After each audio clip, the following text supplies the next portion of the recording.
Ei, hoje à noite vamos mergulhar no verdadeiro Velho Oeste. Não a versão de Hollywood com seus cowboys heróicos e duelos dramáticos, mas a realidade áspera e perigosa em que sobreviver nunca era garantido. Você pode achar que é durão o bastante para aguentar, mas acredite, há um motivo para o chamarem de selvagem. Se estiver curtindo essas histórias, eu agradeço muito um like rápido ou até uma inscrição. Ajuda mais do que você imagina. Eu sempre fico curioso de onde vocês estão ouvindo. Então deixa um comentário com sua localização e que horas são aí. Adoro ver nossa pequena comunidade global se conectando por meio dessas histórias. Agora, abaixe as luzes, talvez ligue um ventilador para aquele zumbido suave ao fundo e vamos entrando juntos na viagem de hoje. Vamos explorar por que você talvez não sobreviva nem um único dia na fronteira americana indomada. Parabéns! Você acabou de acordar no Velho Oeste americano da década de 1870. A boa notícia: você está prestes a experimentar em primeira mão um capítulo lendário da história. A má notícia: suas chances de sobrevivência acabam de despencar dramaticamente. O primeiro desafio atinge você antes mesmo de abrir os olhos: o cheiro. Não o aroma terroso e agradável da natureza que você talvez espere, mas algo muito mais acre. O fedor de corpos sem banho, fezes de animais e o que pode muito bem ser esgoto bruto pairando pesado no ar. Veja, tomar banho não era exatamente prioridade no Velho Oeste. A maioria dos colonos considerava um banho caprichado um luxo mensal, e isso sendo generoso. Alguns passavam o inverno inteiro sem um banho de verdade. Água, como você sabe, era preciosa por aqui, e usá-la para se limpar parecia desperdício quando era necessária para beber e cozinhar. Ao se arrastar para fora da cama, provavelmente apenas um colchão de palha infestado de percevejos, você percebe que cada músculo do corpo dói. A vida na fronteira dos anos 1870 envolvia trabalho físico constante do amanhecer ao anoitecer. Não havia fins de semana, férias e, certamente, nada de ergonomia. Fosse você agricultor, mineiro ou vaqueiro, seu corpo era a sua ferramenta principal, usada até quebrar. Você pode achar que trabalha duro na vida moderna, mas o trabalho da fronteira era outra coisa, um esforço extenuante que deixava até os mais fortes permanentemente curvados e artríticos por volta dos 30 anos. Imagine passar 14 horas arando campos, carregando água, cortando lenha ou trabalhando nas profundezas de uma mina. Não é à toa que a expectativa média de vida era de apenas cerca de 35 anos. De pé no chão empoeirado, você nota o frio no ar. Se for inverno, sua cabana pode estar a 20 linhas abaixo de zero por dentro. Se você tem lareira, provavelmente a deixou apagar durante a noite para poupar combustível. Boa sorte encontrando aquecimento central ou roupa térmica neste século. E se for verão, prepare-se para suar através de cada peça de roupa que possui. Não havia como escapar dos elementos no Velho Oeste. Falando em roupas, esqueça conforto. Homens normalmente tinham talvez 2 conjuntos: calças de lona grossa, ou denim, e camisas de algodão que arranhavam a pele. Mulheres usavam várias camadas independentemente da temperatura: chemises, espartilhos, anáguas e vestidos longos que arrastavam na terra. Tudo era áspero, mal ajustado e raramente limpo. Aqueles trajes elegantes que você vê nos filmes de faroeste, pura ficção para a pessoa comum. Seu estômago ronca, lembrando que é hora do café da manhã. Tomara que você goste de feijões, biscoitos, de forno e café, possivelmente em todas as refeições. A dieta do Velho Oeste era monótona e deficiente em nutrientes. Frutas e verduras frescas eram luxos sazonais. Carne, quando havia, costumava ser preservada com sal ou defumada, porque não existia refrigeração. Escorbuto, doença causada por deficiência de vitamina C, quando as gengivas sangram e os dentes caem, era comum entre os colonos, apesar de hoje sabermos como evitá-la facilmente. Você pode pensar que ao menos o café seria bom. Cowboys sempre parecem ter uma chaleira no fogo nos filmes, mas o que servem aqui mal se parece com o que você reconheceria como café. Geralmente é fervido até o limite, amargo além da conta, e pode incluir cascas de ovo esmagadas ou até sal para reduzir a amargura. Ainda assim, a cafeína ajuda a encarar o dia, então você bebe sem reclamar. Antes de sair, convém checar os sapatos em busca de escorpiões ou cobras que possam ter procurado abrigo durante a noite. Não era incomum o pessoal da fronteira sacudir as botas todas as manhãs, um hábito nascido de experiências dolorosas. Um passo em falso e você pode levar uma picada venenosa a quilômetros de qualquer ajuda médica. Ao sair da cabana, você percebe como está exposto. A vasta paisagem da fronteira americana é de tirar o fôlego, claro, mas também é implacável. Clima extremo podia surgir sem aviso. Nevascas, tornados, enxurradas ou seca, todos fatais para quem estivesse despreparado. O céu pode estar limpo agora, mas isso pode mudar em minutos. Se você se estabeleceu numa cidade da fronteira, pode achar que a civilização oferece alguma proteção. Em certos aspectos, sim. Em outros, apenas apresenta perigos diferentes. As cidades do Velho Oeste eram focos de doença. Sem sistemas adequados de esgoto ou compreensão da teoria germinal, enfermidades se espalhavam rapidamente pelas comunidades. Cólera, tifo, varíola, difteria e tuberculose eram ameaças constantes. Um surto podia dizimar metade de uma cidade em semanas. Falando em cidades, digamos que você decida visitar uma hoje. Ao se aproximar, percebe a falta de um traçado organizado como você esperaria. Muitas cresceram de forma improvisada, com construções onde era conveniente, geralmente sem planejamento ou infraestrutura. As ruas não são pavimentadas, são trilhas de terra que viram lamaçais quando chove e tempestades de poeira quando está seco. O cheiro volta a te atingir, mais forte.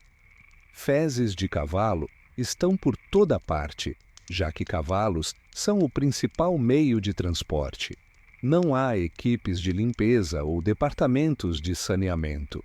Em algumas cidades, o acúmulo de dejetos podia chegar à altura do joelho nas áreas mais movimentadas. Moscas enxameiam ao seu redor, e você entende por que as doenças se espalham tão facilmente aqui. Ao descer a rua principal, você passa pelo salão, provavelmente um dos lugares mais movimentados da cidade. Ao contrário das cenas de Hollywood, os salões não eram locais glamourosos com portas de vai e vem e pianistas. A maioria era um cômodo rústico com balcão de tábuas e mobiliário básico. A bebida servida não era uísque fino envelhecido em carvalho, mas álcool bruto, muitas vezes misturado com suco de tabaco, pimenta, terebintina ou até pólvora para dar um gás. Um único gole podia deixá-lo cego se tivesse azar. O salão representa outro aspecto mortal da vida na fronteira: a violência. Esses estabelecimentos eram frequentemente palco de confrontos fatais, não por duelos formais ou tiroteios ao meio-dia, mas por discussões de bêbados que escalavam rapidamente numa sociedade onde quase todos andavam armados. Os duelos romantizados dos filmes eram raros. A maior parte da violência era impulsiva, caótica e por motivos triviais. Enquanto você continua observando a rua principal, nota que quase todo mundo anda armado, mas não necessariamente por ostentação. Ter uma arma na cintura era algo tão comum quanto carregar uma ferramenta de trabalho. Afinal, elas serviam para caçar, espantar predadores e, às vezes, sinalizar a distância. O perigo não vinha só de pessoas. Ursos, lobos, onças e cobras venenosas faziam parte do cotidiano. Andar desarmado por longas distâncias era pedir para morrer. Curiosamente, algumas cidades da fronteira tinham leis rígidas sobre armas. Locais como Dodge City, no Kansas, e Tombstone, no Arizona, exigiam que visitantes entregassem seus revólveres ao entrar nos limites da cidade. O famoso tiroteio no OK Corral, por exemplo, começou justamente porque a gangue dos Clanton se recusou a obedecer essa regra. Ou seja, ao contrário do que mostram os filmes, duelos rápidos ao meio-dia eram praticamente inexistentes. A maioria dos confrontos acontecia por emboscada ou durante assaltos, sem honra, sem regras e sem glamour. Ao seguir pela cidade, você passa diante do consultório médico local, e o que encontra ali seria de dar pesadelos em qualquer um. Os médicos da fronteira geralmente tinham pouco ou nenhum treinamento formal. Cirurgias eram feitas sem anestesia adequada, usando apenas uísque ou morfina. E, claro, sem nenhum tipo de esterilização. Um simples corte infectado podia levar à amputação ou à morte. Os tratamentos mais comuns envolviam sangrias, compostos de mercúrio, arsênico e outras substâncias tóxicas. As mulheres, especialmente as grávidas, viviam sob risco constante. O parto era uma das principais causas de morte feminina. Já os cuidados dentários, bem, eram brutais. Extrações eram feitas com alicates rudimentares, sem anestesia. Muita gente vivia anos com dores insuportáveis até simplesmente perder todos os dentes. Se você adoecesse ou se machucasse, sua sobrevivência dependeria mais da sorte do que da medicina. Ferimentos simples podiam infeccionar, ossos quebrados raramente se alinhavam direito. Era literalmente a aplicação prática do ditado: só os fortes sobrevivem. Seu estômago volta a roncar. É hora do almoço, e o cardápio não anima. A refeição provavelmente virá de uma pensão improvisada na casa de alguém. A carne é dura e, às vezes, já começando a estragar. Os vegetais, se houver, são cozidos até virarem uma massa sem gosto. E, claro, não existem normas sanitárias.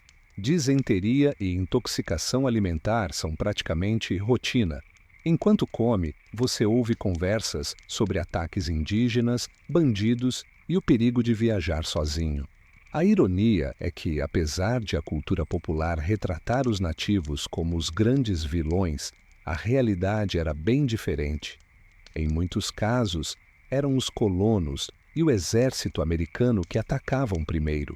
A expansão em direção ao oeste forçou tribos inteiras a abandonar suas terras, e os conflitos que surgiram foram consequência direta disso.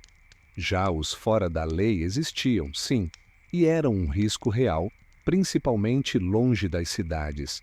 A lei era escassa. Às vezes, um único xerife cuidava de milhares de quilômetros quadrados. Justiça. Muitas vezes era feita pelas próprias mãos.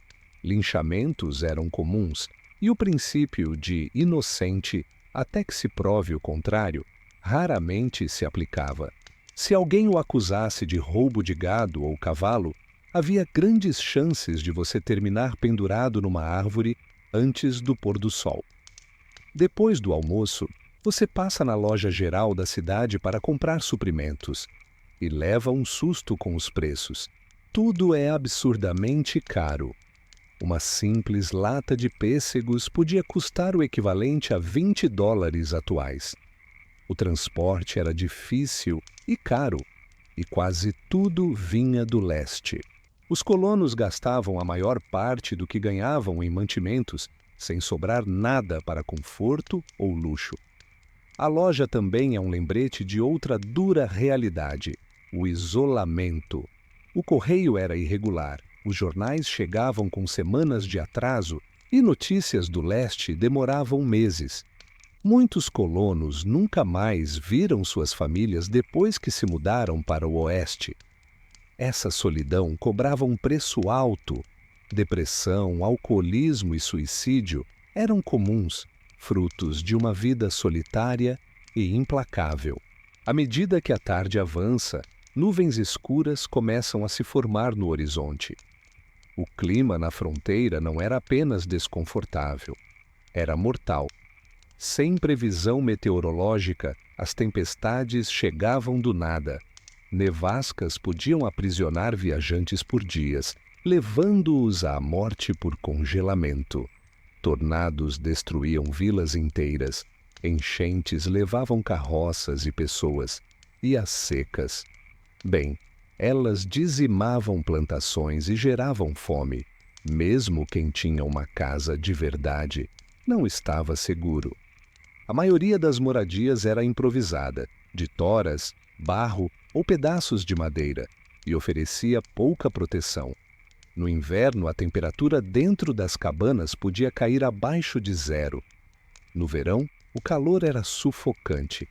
Enquanto você corre de volta para casa antes da tempestade, passa por um grupo de mineiros indo trabalhar e percebe: talvez o pior trabalho da fronteira fosse o deles.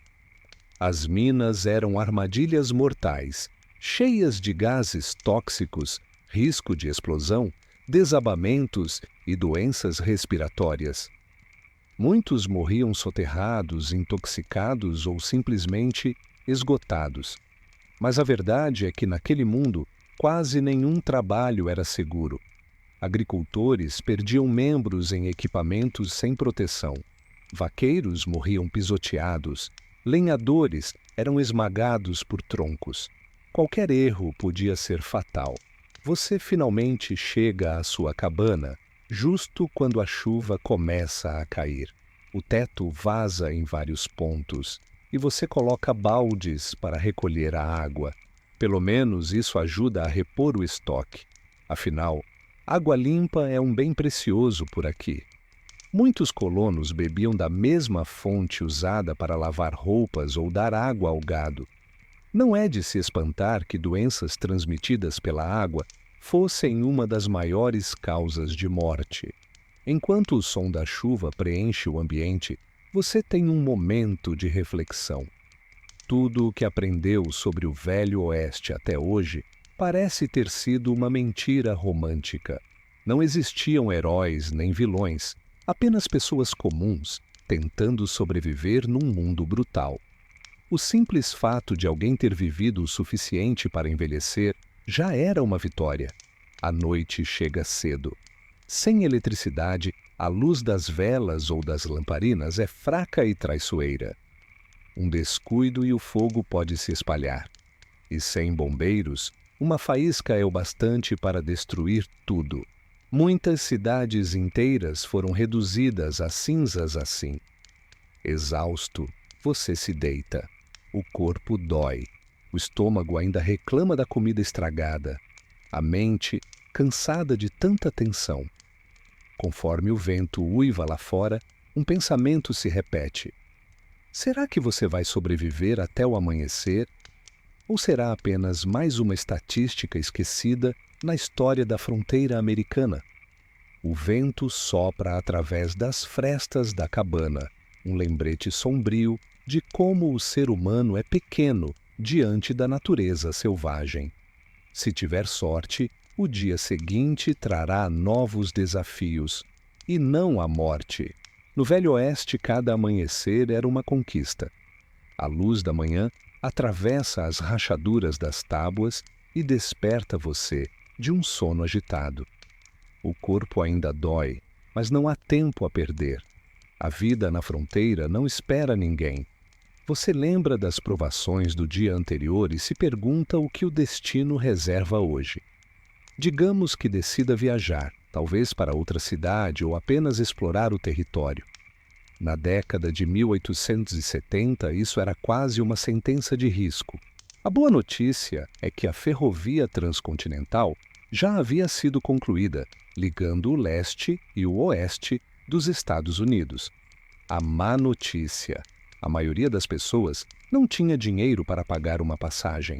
Assim, a viagem acontecia a cavalo, em carroças ou a pé.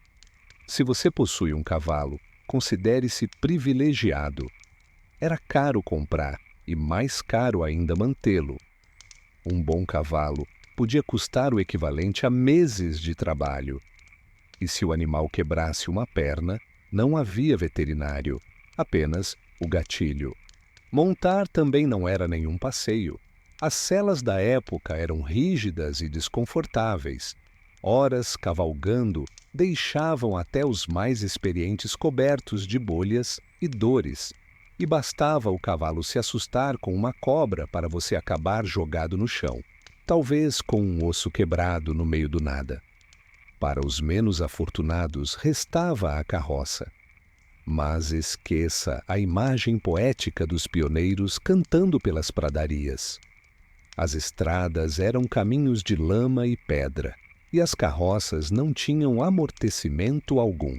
Cada buraco era um golpe seco nas costas. A poeira era tanta que cobria tudo: comida, roupas, rostos. Quando chovia, o chão virava um atoleiro onde as rodas afundavam até o eixo. Agora imagine que sua jornada é até a Califórnia ou o Oregon. Bem-vindo à famosa Trilha do Oregon. Mais de 3.000 quilômetros de dor, fome e morte. Dos cerca de 400.000 que tentaram, 1 em cada 10 não chegou ao fim. A trilha era conhecida como o cemitério mais longo da América. Estima-se que havia, em média, de 10 a 15 túmulos por milha, o equivalente a 1 a cada 100 metros. E a principal causa de morte não eram flechas, mas doenças: cólera, disenteria, febre tifoide, todas transmitidas por água contaminada. Bastava beber do rio errado e alguém saudável de manhã podia estar morto ao entardecer. Rios, aliás, eram outro pesadelo. Cruzá-los era inevitável, e as carroças, pesadas e mal vedadas, afundavam com facilidade. Muitas famílias perderam tudo: suprimentos, animais e até pessoas, em travessias desastrosas. Ao contrário do que se imagina, ataques indígenas eram raros. Na maioria das vezes, tribos ajudavam viajantes, oferecendo comida, orientação e até ajuda para atravessar rios. A morte, quando vinha, era mais provável por acidente: ser esmagado por uma roda, afogado, alvejado por erro ou morto por doença. Mas a dor mais profunda vinha da mente. Pais enterravam filhos às margens da trilha e precisavam seguir viagem no dia seguinte. O luto não tinha espaço na fronteira. Cada hora parada podia significar morrer congelado nas montanhas. O desespero levava muitos à loucura, e alguns ao suicídio. Mesmo quem chegava ao destino, raramente encontrava o sonho dourado prometido. Muitos terminavam sem dinheiro, doentes e famintos. O Oeste não era a terra das oportunidades, era a terra do sofrimento disfarçado de esperança. Digamos que, em vez de cruzar o país, você decida fazer apenas uma viagem curta, talvez até uma cidade vizinha. Mesmo assim, o risco é alto. Bandoleiros rondam as estradas, atacando viajantes solitários ou pequenas caravanas. Embora os assaltos a diligências tenham sido exagerados pelos filmes, eles realmente aconteciam com frequência suficiente para causar medo real. Mas o maior inimigo não era humano, era a própria natureza. Chuvas repentinas podiam transformar um vale em armadilha mortal, engolindo tudo com enchentes relâmpago. O calor escaldante dos desertos levava viajantes à morte por desidratação, e o frio brutal do inverno fazia muitos sucumbirem antes de chegar ao destino. Houve casos extremos, como o da trágica expedição Donner, em que os sobreviventes recorreram ao canibalismo para continuar vivos após ficarem presos pela neve. Navegar pelas planícies também era um desafio. As pessoas viajavam com base em direções vagas, landmarks incertos e mapas rudimentares.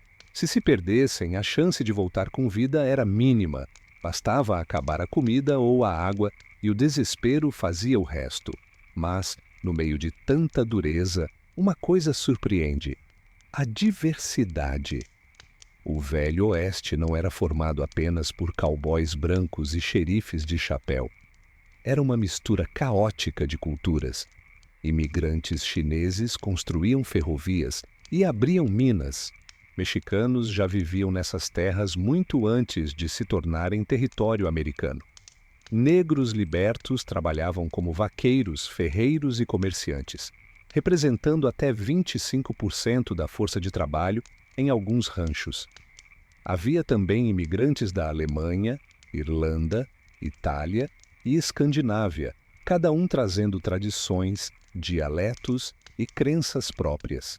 E, claro, os povos nativos que já habitavam a região por milhares de anos, até que a expansão americana os empurrou para reservas miseráveis, destruindo seus modos de vida. Essa diversidade, porém, não significava igualdade. O racismo estava por toda parte. Trabalhadores chineses eram explorados, recebendo metade do salário dos brancos e enfrentando os trabalhos mais perigosos. Muitos foram mortos ou expulsos em ataques racistas. Mexicanos perderam terras herdadas por gerações, vítimas de fraudes e leis manipuladas. Negros que haviam fugido do racismo do Sul descobriram que o preconceito também existia ali, só mudava de forma. Para os povos indígenas, o avanço da colonização foi um verdadeiro apocalipse. Doenças, fome e massacres reduziram uma população de mais de 15 milhões para menos de 300 mil no início do século XX. As tribos foram empurradas para reservas áridas e estéreis, onde tratados eram quebrados sempre que se descobria ouro, prata ou petróleo. Crianças indígenas foram arrancadas de suas famílias e levadas a internatos forçados, onde eram proibidas de falar suas línguas e praticar suas tradições. Mate o índio, salve o homem, era o lema perverso do governo. E no meio desse caos, havia também as mulheres da fronteira, talvez as figuras mais injustiçadas das histórias romantizadas. Elas não eram damas frágeis nem figurantes em saluns, eram guerreiras, trabalhavam o dia inteiro, lavando, cozinhando, costurando, cuidando dos filhos e ainda ajudando nos campos ou defendendo o lar de predadores. Muitas viúvas assumiam sozinhas fazendas, negócios e famílias inteiras.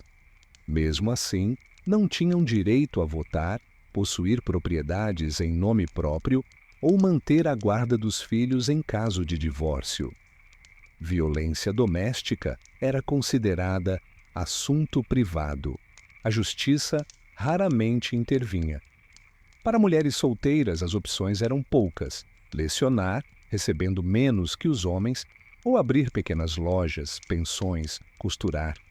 E havia as prostitutas conhecidas como soiled doves, as pombas manchadas da fronteira. Romantizadas mais tarde como figuras sensuais e livres, na realidade viviam uma vida dura, muitas vezes forçadas à prostituição por desespero.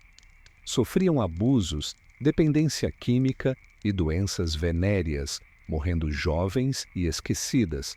As que conseguiam juntar algum dinheiro eram excluídas socialmente e impedidas de mudar de vida. Ainda assim, algumas encontraram força e liberdade ali. A escassez de mulheres em muitas regiões fazia com que elas fossem valorizadas e respeitadas em certos lugares. Estados como o Wyoming e Utah chegaram a conceder o direito ao voto feminino, décadas antes da emenda federal. Reconhecimento tardio, mas histórico. Conforme a viagem continua, você começa a pensar sobre a lei e a ordem nesse território, quase sem regras. A imagem que o cinema criou de xerifes valentes e pistoleiros nobres está longe da realidade. A verdade era bem mais caótica. Nas grandes cidades, até existia alguma estrutura policial. Xerifes de condado e marechais cuidavam da segurança dentro dos limites urbanos. Mas, fora deles, reinava o vazio. Um único xerife podia ser responsável por milhares de quilômetros de território. Não havia viaturas, rádios, nem reforços. Ele contava com cidadãos comuns, convocados às pressas como delegados temporários, para formar grupos de caça a criminosos, os famosos posses. Em muitos casos, esses grupos eram mais movidos pela vingança do que pela justiça. Dentro das cidades, a situação não era muito melhor. Muitos marechais eram homens comuns, às vezes ex-bandidos, jogadores ou aventureiros, que aceitavam o cargo por status ou oportunidade. Os salários eram baixos e o risco alto. Alguns se tornavam heróis locais, outros aproveitavam o distintivo para abusar do poder. Os poucos delegados federais tinham jurisdição mais ampla, atuando em casos de contrabando, falsificação ou crimes entre estados, mas eram raros e demoravam semanas para chegar a uma cidade. Assim, a justiça na fronteira era frequentemente improvisada.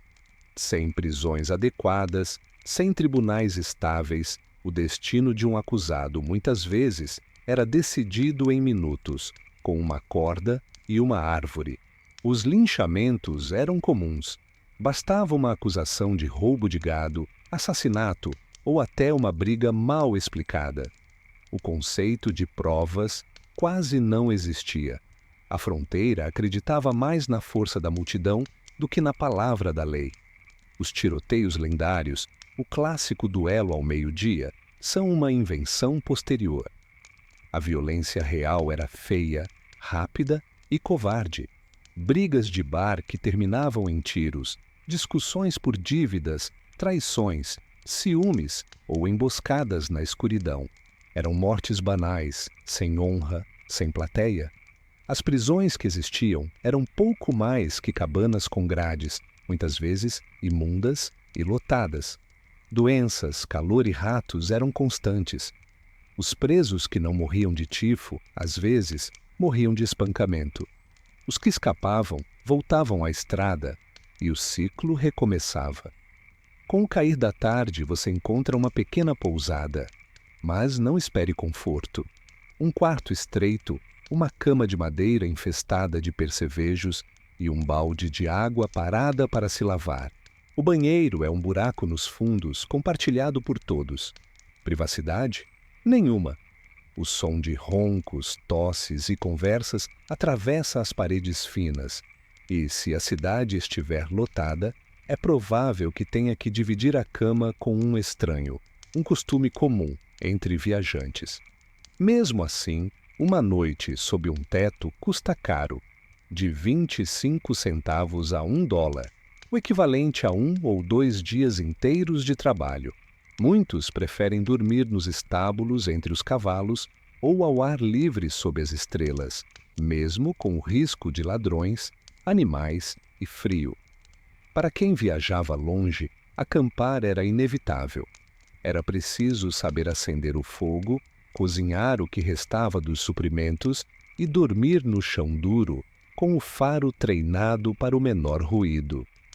O fogo tinha que ser pequeno o suficiente para não atrair atenção, mas forte o bastante para espantar o frio. Uma chama mal cuidada podia causar um incêndio florestal. Uma fogueira fraca demais e você morreria congelado antes do amanhecer. À noite, o som dos coiotes ecoa ao longe. O vento balança a grama alta. Para quem cresceu cercado por luz e barulho, aquele silêncio absoluto é assustador. Cada estalo de galho parece um aviso. Será um animal? Um bandido? Ou apenas o vento? Os viajantes raramente dormiam bem. A tensão era constante. E mesmo quando nada acontecia, a mente não descansava. O medo da escuridão, o frio, os insetos, o som do próprio coração, tudo lembrava o quão vulnerável o ser humano é longe da civilização.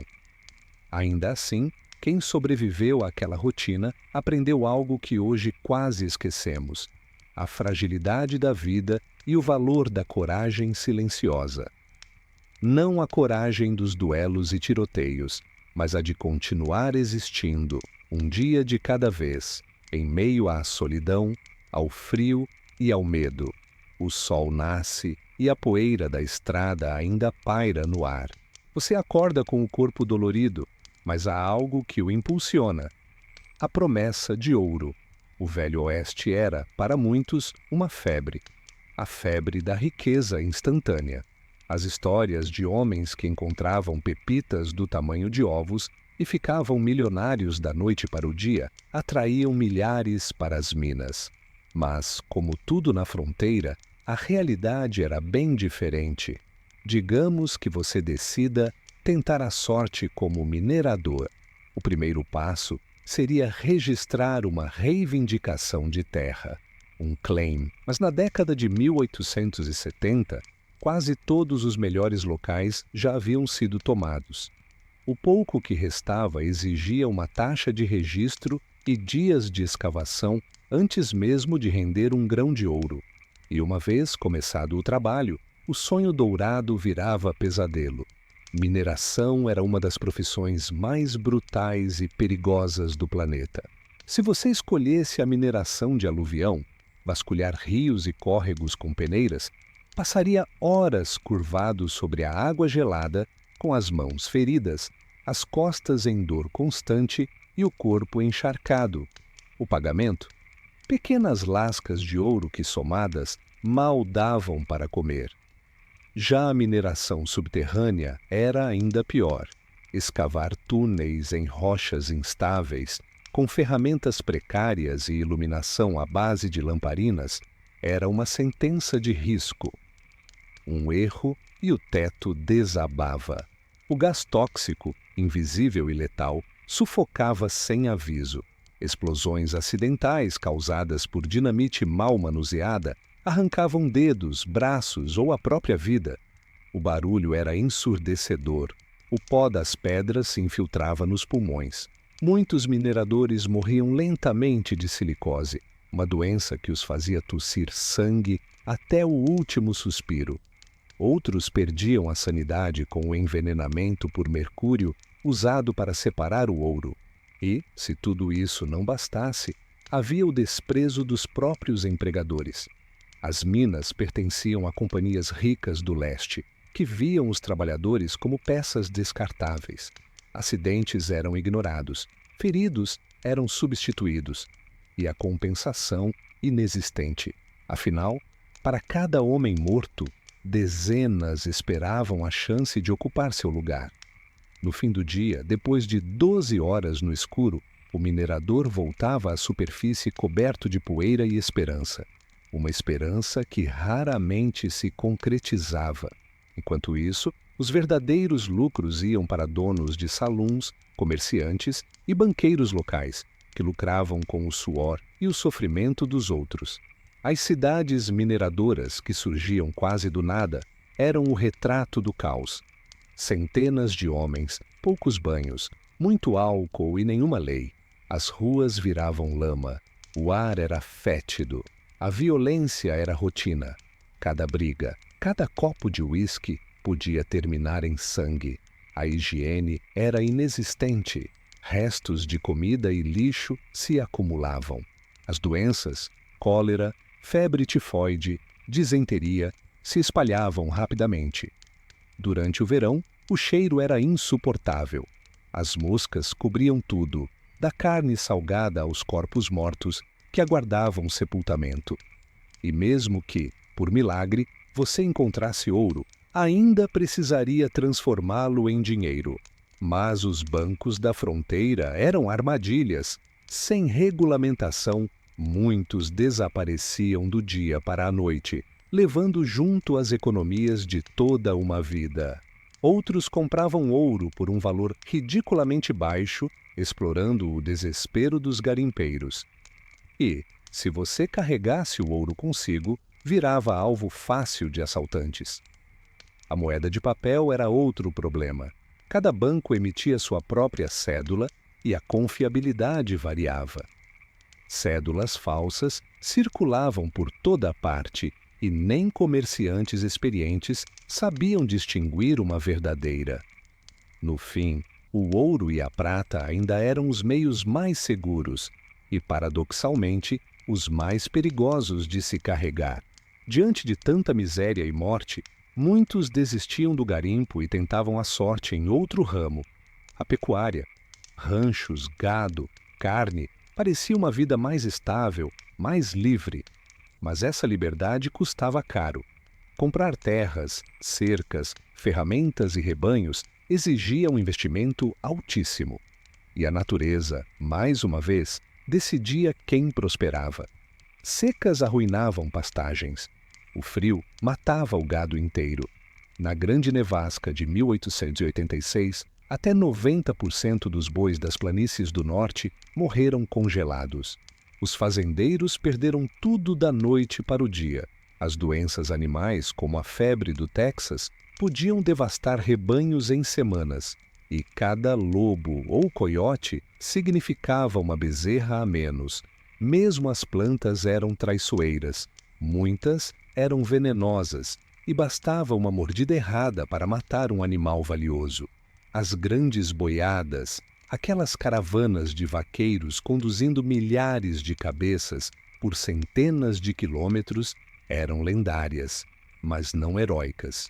Os cowboys dormiam poucas horas, comiam feijão e carne salgada e passavam dias sob chuva, poeira e trovoadas. Trabalhavam 20 horas por dia, ganhando o equivalente a $30 por mês. E quando não morriam em tempestades, eram pisoteados em estampedes, quando o rebanho entrava em pânico. A vida de cowboy não era um filme de aventura, era resistência pura. Homens jovens, quase sempre pobres, enfrentando o impossível por migalhas, e mesmo assim, orgulhosos, porque no fundo, sobreviver ali já era um feito épico. Depois de ver a morte e o desespero nas minas e ranchos, você talvez pense, talvez plantar seja mais seguro, cultivar a terra, alimentar famílias, viver em paz. Mas o sonho agrícola do Velho Oeste logo se mostrava uma das formas mais duras de vida já conhecidas. Em 1862, o Homestead Act prometia 160 acres de terra gratuita a quem vivesse e cultivasse o solo por 5 anos. Parecia o bilhete dourado para a liberdade. Mas poucos percebiam o detalhe cruel. Grande parte dessas terras ficava em regiões áridas, frias ou montanhosas, onde 160 acres mal bastavam para sobreviver. Os pioneiros que aceitaram o desafio descobriram que o solo das planícies era um inimigo silencioso. A terra era densa, coberta por raízes grossas acumuladas por séculos de pradarias intactas. Arar o chão com ferramentas simples era uma tortura e levava meses apenas para preparar um pequeno lote. Sem madeira suficiente para construir casas, muitos recorreram à própria terra. Blocos de grama e barro, empilhados como tijolos, formavam as famosas sod houses, as casas de barro. Por dentro eram frias, úmidas e cheiravam a mofo. Chovia e o teto literalmente pingava lama. Insetos, cobras e ratos faziam morada nas paredes, mas o pior ainda estava por vir. Depois de plantar, o fazendeiro se tornava refém do clima. Secas arrasavam colheitas inteiras. Chuvas torrenciais levavam o solo embora. Uma geada precoce podia destruir meses de trabalho. E quando tudo parecia sob controle, nuvens vivas de gafanhotos desciam do céu, devorando tudo, até as roupas penduradas no varal e o cabo das ferramentas. As doenças também rondavam cada família. Se alguém adoecia durante o plantio ou a colheita, não havia substitutos. Homens e mulheres trabalhavam mesmo febris, sangrando ou exaustos, porque parar significava fome. Muitas mulheres trabalhavam no campo até o último dia de gravidez e voltavam ao serviço dias depois do parto, com o bebê enrolado em panos. Os acidentes eram comuns: animais em pânico, ferramentas quebradas, quedas fatais. Sem médicos, o menor ferimento podia se transformar em uma infecção letal. Um simples corte com ferrugem podia custar uma vida. E mesmo quando tudo dava certo, o inimigo final era o mercado. As grandes companhias agrícolas e as ferrovias controlavam o preço do transporte e da venda. O fazendeiro colhia, mas vendia barato, ganhava pouco, perdia muito e vivia endividado. Mas talvez o golpe mais cruel não viesse da terra, nem do dinheiro, e sim do isolamento. As fazendas ficavam a quilômetros umas das outras. Visitar um vizinho era uma jornada de horas, às vezes dias, e havia longos períodos em que as famílias não viam ninguém além de si mesmas. Para muitos, esse silêncio constante foi enlouquecedor. O fenômeno ficou conhecido como Prairie Madness, a loucura das pradarias. Mulheres passavam meses sem ouvir outra voz adulta. Homens perdiam a noção do tempo. O vento, o tédio e a solidão corroíam a mente. Alguns simplesmente abandonavam tudo, outros tiravam a própria vida. E mesmo assim, havia uma estranha beleza naquele sofrimento. O pôr do sol dourando o campo vazio, o som distante de um trem, o riso breve de uma criança correndo na lama. Esses momentos eram raros, mas suficientes para dar sentido a uma vida inteira de luta. Depois de tanto tempo lidando com o barro, o vento e a solidão, muitos desistiram das fazendas e foram buscar algo diferente: as cidades. Era o início de uma nova era no Oeste, uma era de fumaça, ferro e barulho. As ferrovias avançavam como veias metálicas, costurando o continente. Cidades inteiras surgiam ao redor dos trilhos. A promessa era clara: empregos, progresso, modernidade. Mas, como sempre, o progresso tinha seu preço. Se você chegasse a uma dessas cidades em crescimento, digamos Denver, Kansas City ou São Francisco, seria recebido por um cheiro espesso de carvão e suor. O som das marretas, o assobio das locomotivas e o ranger das rodas de ferro nunca paravam. E por trás dessa sinfonia de progresso existia um exército invisível de trabalhadores anônimos. Nas fábricas, o trabalho era incessante. Do amanhecer ao cair da noite, homens, mulheres e até crianças operavam máquinas pesadas, em ambientes quentes, abafados e perigosos. A fuligem impregnava o ar, o chão era coberto de graxa e óleo, e o som dos pistões era tão alto que muitos perdiam a audição antes dos 30 anos. Um simples erro, um passo em falso, uma manga presa, e um braço inteiro podia ser arrancado pela engrenagem. Não havia leis trabalhistas, indenizações, nem seguros. A frase acidente de trabalho ainda não significava nada. Quem se machucava era substituído em minutos. O salário mal cobria o aluguel de um quarto coletivo, onde 10 pessoas dormiam juntas, empilhadas em beliches úmidas. Os bairros operários eram o retrato da pobreza moderna. Vielas estreitas, esgoto a céu aberto, ratos e doenças. Mas, para quem vinha das fazendas arrasadas e das minas mortais, ainda assim era um alívio. Ao menos havia um teto e comida diária. E havia também os ferroviários, os homens do trilho. Eles construíram o país, mas poucos se lembram de seus nomes. Trabalhavam sob sol escaldante, chuva, neve e dinamite. Levavam trilhos e dormentes em ombros nus, pregavam ferro com martelos pesados e comiam poeira por meses. A cada quilômetro avançado, dezenas morriam, soterrados, mutilados ou queimados. As explosões eram imprevisíveis e os acidentes diários. Mas o pagamento era pontual e isso bastava para manter milhares de homens presos àquela vida. Os imigrantes chineses, em especial, foram a espinha dorsal da construção ferroviária. Viviam segregados, com salários menores e alojamentos miseráveis.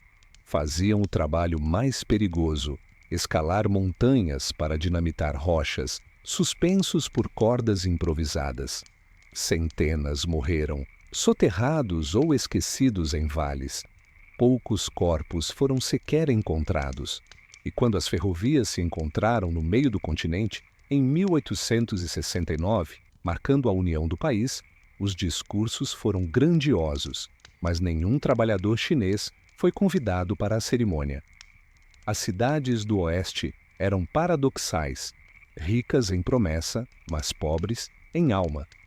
Enquanto as fachadas de madeira imitavam civilização, o submundo crescia. Prostituição, contrabando, jogo, drogas, o que fosse proibido era negócio. Em um mesmo quarteirão, podiam coexistir uma igreja, um bordel e uma casa de ópio. Os pregadores pregavam moral durante o dia e os bêbados caíam nos becos à noite.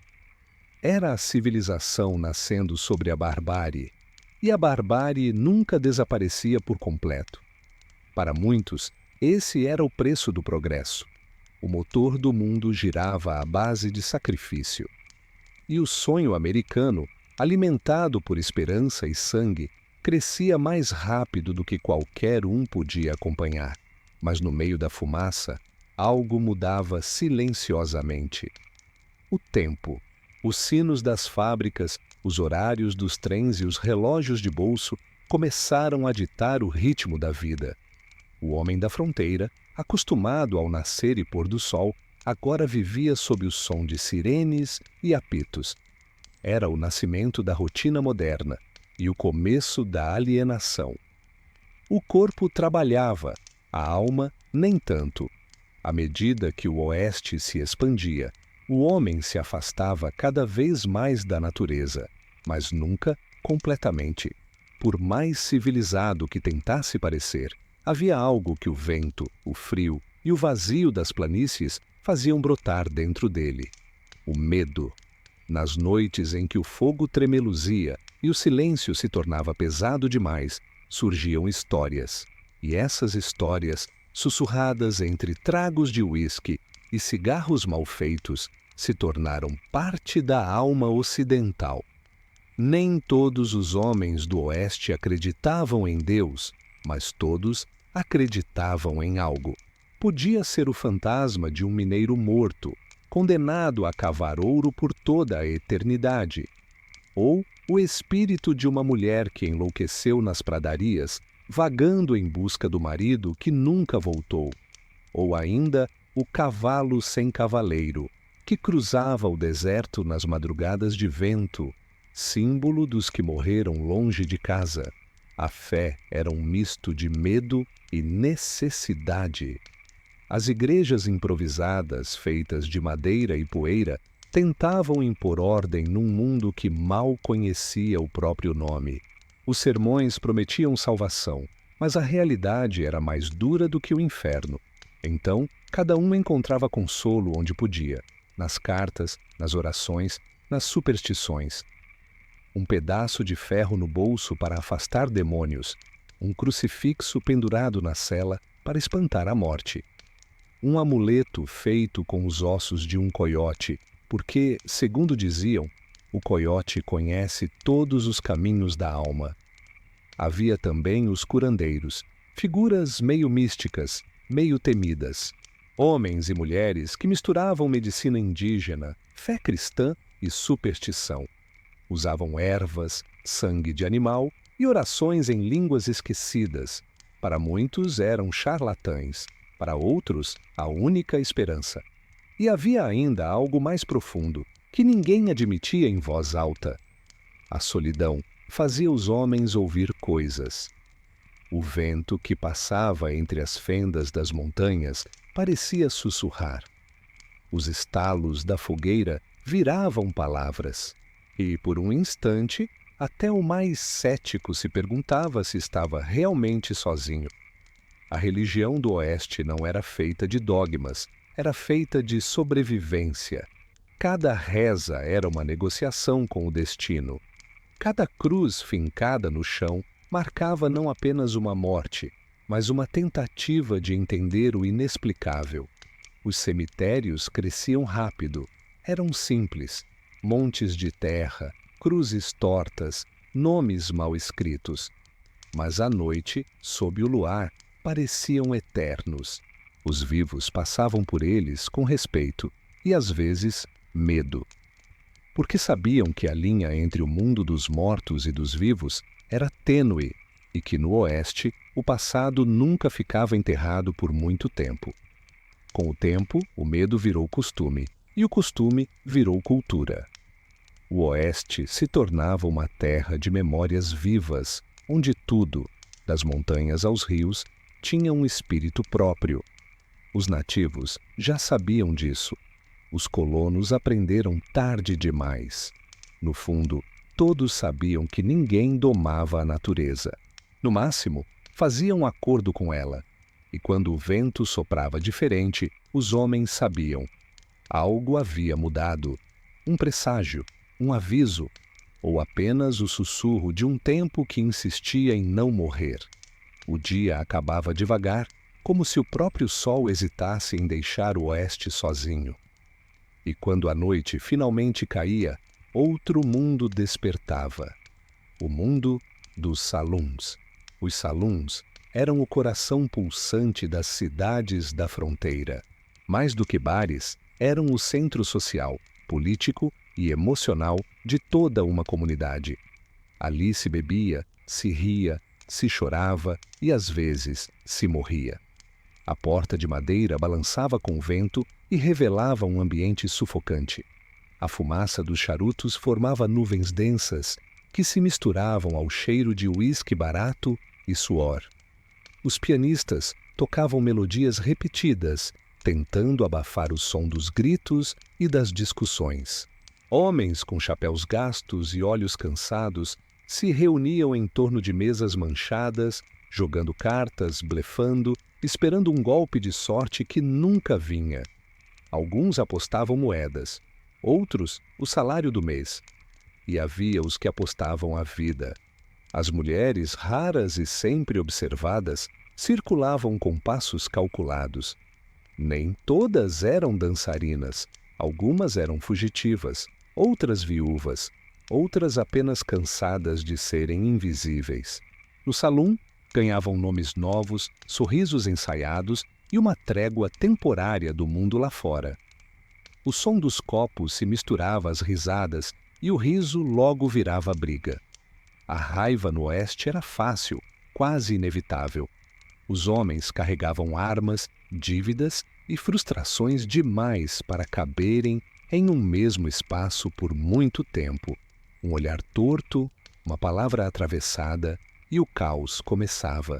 As mesas viravam, o piano parava e o silêncio caía pesado, o tipo de silêncio que precede o estrondo.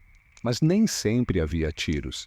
Às vezes bastava uma ameaça, um empurrão, e tudo voltava ao normal. O Oeste sabia que a violência estava sempre à espreita, como um cachorro velho e fiel. E todos aprenderam a conviver com ela. Fora dos saluns, a noite tinha outro ritmo. Os trabalhadores dormiam cedo, as lâmpadas de óleo vacilavam e o vento uivava nas frestas das janelas. O frio entrava sem pedir licença. E por alguns instantes o silêncio era absoluto. O tipo de silêncio que parece ter peso. Nessas horas, as pessoas pensavam. Pensavam no que deixaram para trás, no que perderam, no que talvez nunca encontrassem. Pensavam nos filhos distantes, nas cartas não enviadas, nos nomes esquecidos.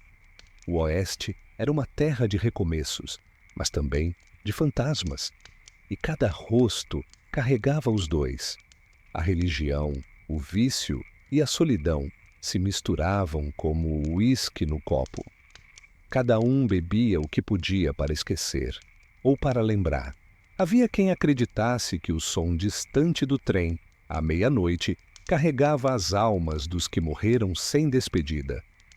Outros diziam que o vento das montanhas trazia de volta as vozes dos que ainda tinham algo a dizer. Talvez fosse apenas superstição. Mas, no Oeste, até as lendas pareciam mais reais do que as pessoas. E assim, a noite seguia, entre o barulho dos saluns e o suspiro das planícies, entre a esperança e o esquecimento. O homem moderno nascia ali, sem perceber, cercado por progresso, mas vazio por dentro. A civilização avançava, mas o silêncio continuava o mesmo. O tempo passou, como sempre passa, silencioso e implacável. O Oeste, que um dia foi o coração da aventura humana, começou a desaparecer diante dos próprios olhos de quem o viveu. As ferrovias, antes símbolo de conquista, agora levavam embora o que restava do velho mundo. Cada novo trem trazia mais colonos, mais leis, mais cidades e menos liberdade. Os saluns foram substituídos por lojas respeitáveis, os pistoleiros envelheceram, os cowboys se tornaram operários e as cidades, outrora cheias de poeira e promessas, ficaram quietas demais. Aqueles que chegaram tarde demais encontraram apenas cidades fantasmas, casas vazias, portas que batiam com o vento, poços secos. As ruas de madeira ecoavam passos imaginários. O ouro acabara, a febre passara, e o silêncio tomou conta de tudo. Em muitos lugares, os únicos que restaram foram os ventos e as lembranças. As placas enferrujadas ainda pendiam, com nomes que já não significavam nada. E os poucos sobreviventes, agora velhos, se reuniam à beira do fogo para contar histórias. Histórias sobre quando o mundo era novo, perigoso e livre. Mas essas histórias, com o tempo, se tornaram lendas. O que antes era real virou mito. O pistoleiro virou herói. O ladrão virou justiceiro. O desespero virou glória. Os livros e filmes do futuro transformariam a poeira e o sangue em romantismo e bravura. E o que sobrou de verdade se perdeu no meio do espetáculo. Ninguém lembraria das crianças doentes, das mulheres enlouquecidas pela solidão, dos mineiros que morreram sufocados no escuro. O Oeste real desapareceu, coberto por uma camada de nostalgia e silêncio. Mas, se você olhar bem, ainda há algo dele por aí, nas velhas construções de madeira que resistem ao tempo, nos trilhos enferrujados que cortam o deserto, nas estrelas que iluminam a noite sem pressa, como iluminavam há séculos, e principalmente nas histórias. Porque o Oeste nunca foi um lugar. Foi um estado de espírito, uma eterna fronteira entre o homem e o desconhecido. Um lembrete de que toda civilização nasce do caos e todo progresso tem um preço. E quando o fogo da fogueira se apaga e o silêncio volta a dominar, resta apenas isso: a sensação de que o passado nunca foi tão distante assim. O vento ainda sopra nas planícies do Oeste. Dizem que é o mesmo vento de antes, o que levava a poeira das cavalarias, o cheiro do ferro das locomotivas e o eco distante dos sinos das igrejas de madeira. Mas, se você escutar com calma, vai perceber que esse vento já não traz promessas, apenas lembranças. Aqueles que um dia cruzaram as fronteiras do deserto, acreditando que poderiam dominar o mundo, agora descansam sob ele. Os homens que cavaram ouro, que domaram cavalos, que construíram cidades, foram todos engolidos pelo mesmo silêncio que um dia temeram. E é curioso pensar que, no fim, talvez o que buscavam não fosse riqueza, nem liberdade, mas paz. Uma paz que nunca encontraram em vida, mas que hoje se espalha entre os montes, os trilhos abandonados e os saluns em ruínas. As estrelas ainda nascem no mesmo céu, e os rios ainda correm, como se não soubessem que o tempo mudou. Mas o homem, esse ser inquieto, continua tentando fugir do silêncio. O mesmo silêncio que os pioneiros conheciam tão bem. Hoje o faroeste é apenas uma lembrança distante, transformada em histórias que contamos para não esquecer quem fomos. Mas, talvez, o verdadeiro oeste nunca tenha existido fora da mente de quem o sonhou. Talvez ele sempre tenha sido apenas isso, um sonho. Um sonho sobre coragem, solidão e esperança. Um sonho que começa quando o sol se põe, quando o mundo desacelera e quando o fogo da fogueira ainda brilha o bastante para afastar o medo da noite. E é nesse fogo que as histórias vivem, não para ensinar, não para impressionar, mas para lembrar. Porque, no fundo, tudo o que o homem realmente tem são as histórias que ele deixa para trás. Então, se um dia o vento soprar mais forte e você ouvir algo entre o som das árvores ou o estalar das brasas, não se assuste. Pode ser apenas o oeste, sussurrando o mesmo que sempre sussurrou. Nada dura para sempre, mas algumas histórias nunca morrem.